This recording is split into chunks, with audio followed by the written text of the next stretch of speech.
Jokowi justru memerankan sifat perjuangannya PDIP zaman dulu tuh.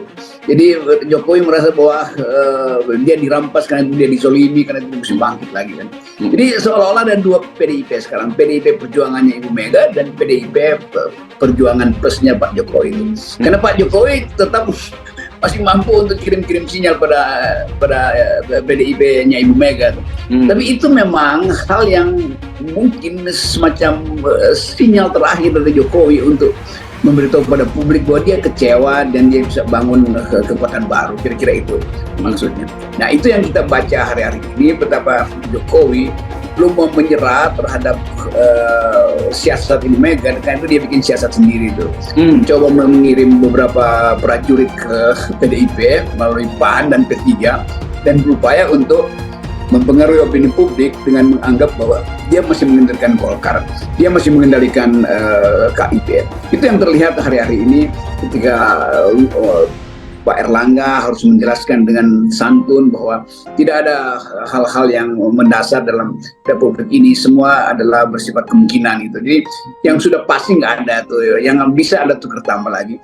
Itu sinyal bahwa juga Jokowi bersedia untuk tukar tambah. Dia nggak lagi mati-matian misalnya untuk menghalangi Anies, karena itu juga konyol nanti itu. Dia berupaya untuk memberitahu bahwa ya kemasukakalan Prabowo itu adalah sesuatu yang tak bisa dihindarkan lagi itu, karena Prabowo bahkan dalam 1 minggu ini aktivitas Prabowo itu luar biasa tuh.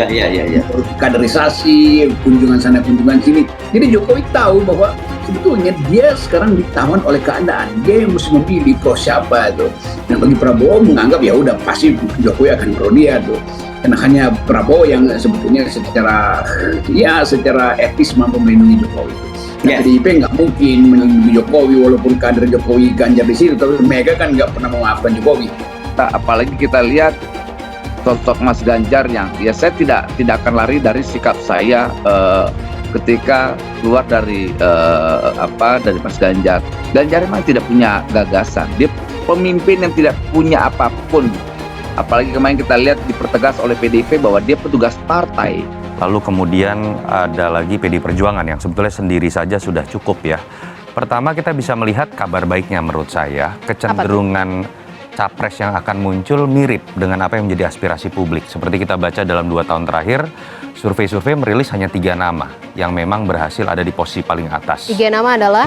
Ada Ganjar Pranowo, ada Pak Prabowo Subianto, dan ada Anies Baswedan. Artinya saya lihat partai-partai juga cenderung bersikap realistis, melihat dan menangkap aspirasi rakyat untuk kebutuhan menang.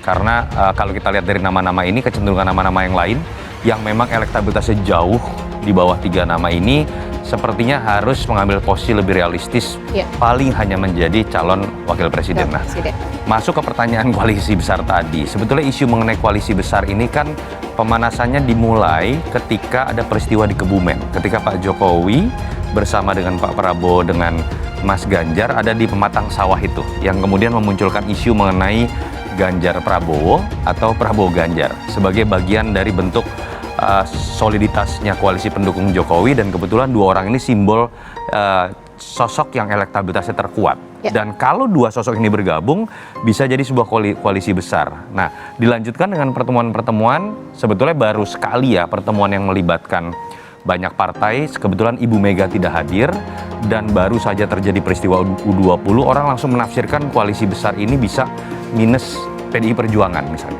Atau bisa juga memasukkan PDI Perjuangan dan PDI Perjuangan langsung mematok harga saya harus jadi capres. Nah, kalimat itulah menurut saya yang akan menjadi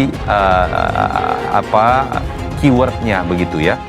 Kalau PDI Perjuangan ingin menjadi capres dan itu harga mati karena merasa bahwa partainya yang terkuat dan memang survei paling tinggi dan suara atau kursinya paling besar di 2019, mau tidak mau kita tinggal menunggu apakah mungkin Pak Prabowo mau menjadi seorang cawapres.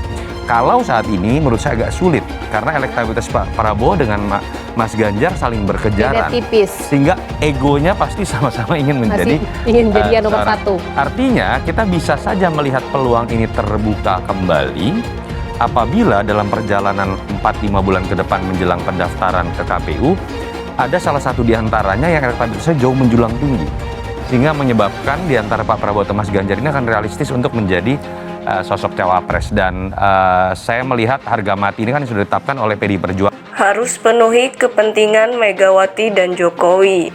Nasib Ganjar Pranowo disoroti. Sulit menang mesti dikalkulasi ulang.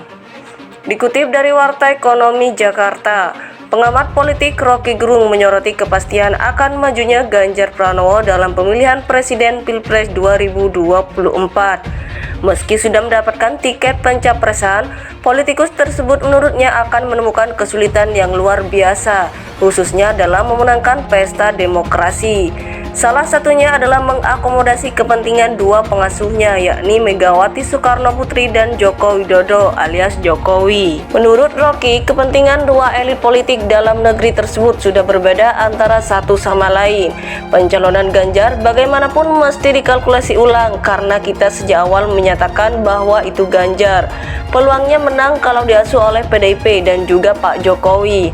Tapi kepentingan dua figur ini, Pak Jokowi dan Ibu Megawati ini sudah berbeda. Ucapnya dikutip melalui kanal YouTube-nya Senin 1 Mei 2023. Rocky Gerung menyebut kepentingan Megawati dengan Jokowi sulit dipertemukan. Sebelumnya, Saiful Mujani Research and Consulting SMRC merilis hasil surveinya.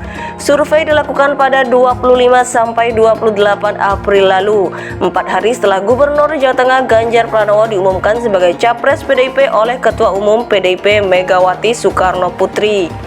Direktur Riset SMRC Devi Irvana menyampaikan, peristiwa politik yang paling mutakhir terkait dengan pencalonan presiden adalah dicalonkannya Ganjar oleh PDIP. Tim SMRC menanyakan Pilpres yang pertama dengan bentuk pertanyaan terbuka dengan capres yang akan dipilih jika pemilihan dilakukan sekarang. Dia membeberkan ada sejumlah nama yang mendapat dukungan signifikan, diantaranya Ganjar Pranowo 20,8% dan Prabowo Subianto 15,8%. Ada selisih 5% antara Ganjar dan Prabowo. Kemudian setelah Prabowo, Anies Baswedan 11,4% dan nama-nama lain tapi tidak begitu kuat. Selanjutnya Jokowi 8,1%.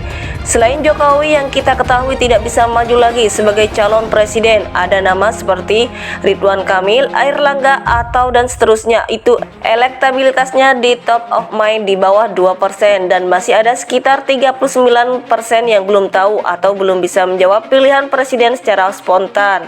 Jelasnya, diketahui survei ini menyasar para pemilih kritis melalui sambungan telepon.